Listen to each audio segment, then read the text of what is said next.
I think my boyfriend has been using me as a side piece for the last 2 years while he's been living with his ex the whole time. I mean, he told me he moved out of their shared space, but he gets all defensive and refuses to bring me over whenever I ask to see his new place. Tim, 29M, and I, 21F, have been together for 2 years. We are both foreigners living in Europe. Names have been changed. Tim is a very private person in general, and so maybe some of the strangeness stems from that. In order to explain everything, I think I have to start at the very beginning. Tim and I met at an event for native English speakers after each of us having lived here for a year. We hit it off immediately. Later that week we went to a pub crawl with other people from the event and hooked up. Only a few days later we decided to meet up again, but when trying to decide if it'd be at my place or his, he told me it has to be mine and he'll explain why later. For the record, I do not live in an ideal situation to be having people, much less men, over, and he was completely aware of the situation. He came over and told me that he is currently still living with his ex-girlfriend of about 3 months. He had his own room and everything, but because he had prepaid for 6 months of rent to lend her some money, he was staying there. Okay, so yeah, I know this is weird. But who am I to judge? He says they are definitely broken up and I'm just sleeping with the guy right now, so whatever. A few weeks go by, and we decide to start dating exclusively and officially. He says he's just living with his ex, who we'll name Stephanie, temporarily for another 3 months, and then he'll find another place. Alright, so it's a weird situation, but I trust him, and he'll leave in 3 months. He complains about having to live with her and says it's uncomfortable. He also told me why they broke up, which was because he caught her cheating on him with her ex at a party. So I'm not worried about them getting back together. I'm not 100% comfortable with the situation, but it's manageable. A few months pass and Tim doesn't move out. He says he's now got his own little apartment in the same house, but that it's so much better for him to stay there because he doesn't have to buy any furniture and the rent is cheap. Remember, we're foreigners, so buying a ton of furniture that you're just going to have to sell when you leave is annoying. He eventually starts saying that he's going to bring me over there to show me that they're living separately and whatnot. Long story short, that never happened. Every time I asked him to ask her about it, he'd say that she'd get upset and blah blah blah. Apparently she was aware that he had a girlfriend, but didn't like it and wanted to get back together. After a year, he finally moved out.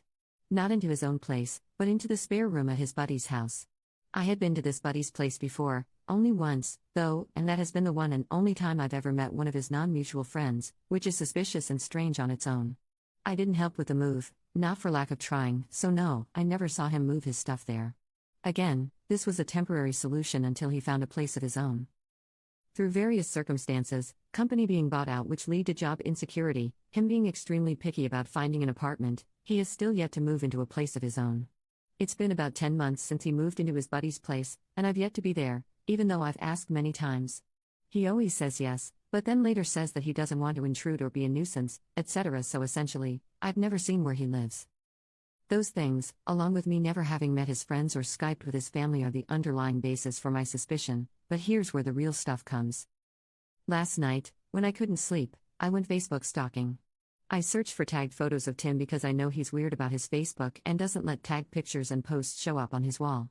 While going through the pictures, I found 3 pictures of him while he was visiting home over the summer. In each of the 3 pictures, there is a girl, who is untagged, and sitting next to Tim. In 2 of the 3 pictures his arm is around her, but the pictures are more posed and everyone's arms are around each other. 2 of the pictures are with friends, so I figured she's a friend from home, no big deal. In 1 picture though, they are with his sister and her husband and daughter. So a much more intimate picture. I do not know what Stephanie looks like, and she doesn't have Facebook. I can't find a picture of her through Googling. But I think this girl might be her. I don't know exactly why I think that, but I do. I did some more Google research and found Stephanie's grandmother's obituary. She died in January? So after Tim would have moved out of the house and definitely after they should have been broken up. And yet, on the obituary his name is listed next to Stephanie's as members of the family. I do know that he was close to the grandmother and that she left him stuff in her will, but still I'm suspicious. If what I suspect is true, that means that he was able to hide this from me and her for 2 years, which is honestly just impressive. Right now, though, I'm stuck. I don't want to bring up my relatively weak evidence with him until I can be sure, because he'll just have an excuse and I'll just accept it because I want to trust him and be with him. I don't know how to get any more proof that the girl in the pictures is Stephanie or how to know for sure one way or the other. So that's where I'd like advice. I'm not going to break up with him without knowing 100% because I honestly do love him, but I don't know how I can know 100%. Any advice or help is appreciated. Although please be constructive. Update 1, 6 weeks later. So, it's been a while.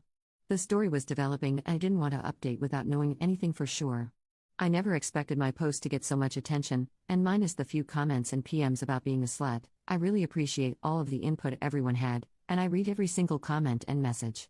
So first off, thanks to everyone. As many people suggested I do, I started with a conversation with Tim, where I made very clear how much the whole situation bothered me and why it was an issue for me. I tried to show him things from my perspective and tried to make him understand why I was so upset. He said he understood and apologized profusely. He cried and I cried. He said it was never his intention to hurt me and that he hadn't realized this had been such a large issue for me, and that he had been selfish about it. He said it was all going to change and that I would meet his friends and see where he's staying, and get to Skype with his family, etc. etc. He said I was the most important part of his life here and that he can't imagine his life without me in it. He said he wants to find an apartment for us to live together and that when I'm done with school, he wants to go back home together for good. He also told me that the girl in the pictures was an old family friend, and that he was in the obituary because he still is close with the family and they still wish I was a part of the family. I decided to wait and see if he actually held up his end of things this time, and so we made up and all was well. What I didn't mention is that during my snooping phase before this conversation, I found the phone number to the landline where Stephanie lives and decided to give it a call asking for Tim. Stephanie's dad answered, and when I asked for Tim, he told me to call his cell phone because this was the landline. So, not exactly helpful. Before you guys freak out about the dad thing, the house is like a duplex where the parents have their own half and Stephanie has her own half. This is not uncommon in small villages here. A couple days after Tim and I talked, he texted me asking if I had called Stephanie's house asking for him. I decided not to lie and admitted it. He said that she texted him saying that some girl with an accent had called the house asking for him and he immediately thought that it must have been me. I explained that I did it because I felt desperate for answers and just wanted to know what was going on. I also told him that it was inconclusive. He got very upset and said I had betrayed his trust and that I was acting like an insane person. He isn't exactly wrong about that part, but I explained that I felt forced to take such actions because I felt like I was never going to get any answers any other way. I apologized for the invasion of privacy and for bothering Stephanie and her family. After a few days, he calmed down and forgave me, saying, however, that this may push back me meeting his friends because he told them what happened and they were pissed that I would treat him that way. I waited a few weeks to see if anything would change and unsurprisingly, it did not. So, this past weekend, he got very drunk one night and I was able to open his phone with his fingerprint while he was sleeping. I found texts from Stephanie from the day before talking about what they should make for dinner that night. He told me he was out of town for work that night. I found lots of hearts and I love yous and even him using the same pet names for her as he does for me. He told her he was going out of town this weekend for work and how much he'd miss her. I looked through the past few weeks of messages between them and saw that he had sent her quite a few of the same pictures that he had sent me. He had invited her to have a glass of wine with his buddy and her girlfriend. He picked her up from work multiple times, and there were lots of conversations about who was making dinner that night and what they should eat. I went back and looked for dates where I knew he had slept over with me and he had always told her he was crashing at a friend's place or out of town for work or something along those lines. I also found a group text message titled Family that included Tim, his sister, his mom, and Stephanie. I looked at pictures of Stephanie that she had sent him and was able to very obviously see that it was her in the pictures that I found on Facebook. So you guys were right. For the last 2 years, he's been living with her and seeing me on the side. All the while telling me how much he loves and admires me and how we're going to have a future together. I have been duped and taken advantage of. And I feel like a complete idiot because of it.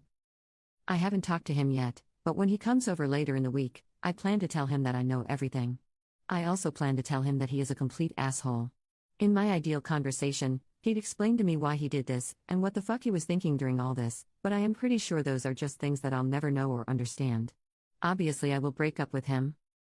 I also plan on contacting Stephanie with a letter telling my side of the story. I will give her dates that I know he spent the night with me, so that she can cross-check them with dates that he did not come home. I also plan to include a USB stick with pictures of Tim and me from the last 2 years and screenshots of some of our conversations from the last couple months. I can't make her believe me, but I want to at least do my best for her. I feel like I owe it to her as a fellow human being to let her know what kind of man she's been with for the last 4 years.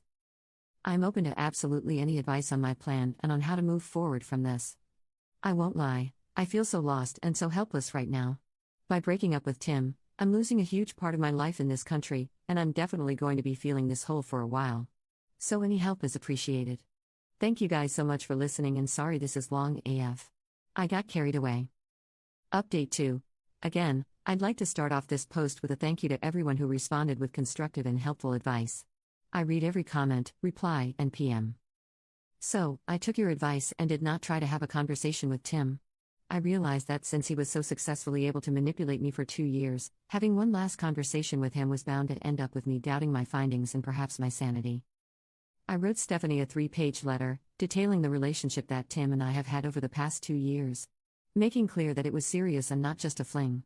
I mentioned dates and events that most people would not have known about, and I included the intricate lies and backstory that he had told me. I included a list of dates from the last 2 months that he spent the night with me and encouraged her to cross-check them with nights that he wasn't at home. I printed out a few photos of us as a quick visible proof, and I included the rest of the photos on a USB stick in the letter.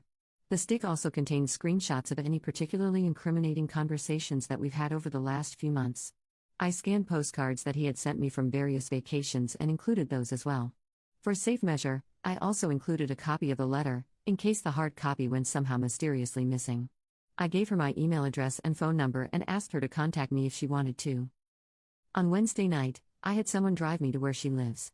If Tim was there, I would just have confirmations that he actually lives there and we'd leave. If he wasn't there, I'd ring the doorbell and hand her the letter personally. We drove the 45 kilometers and Tim was sitting there in the living room on his laptop.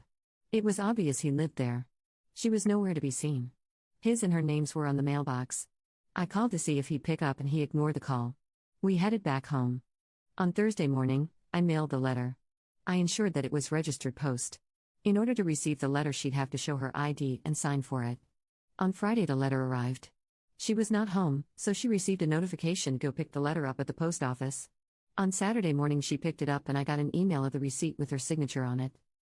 Throughout all of this, I conversed normally with Tim and made excuses as to why he couldn't come over during the week, so as to not tip him off to anything.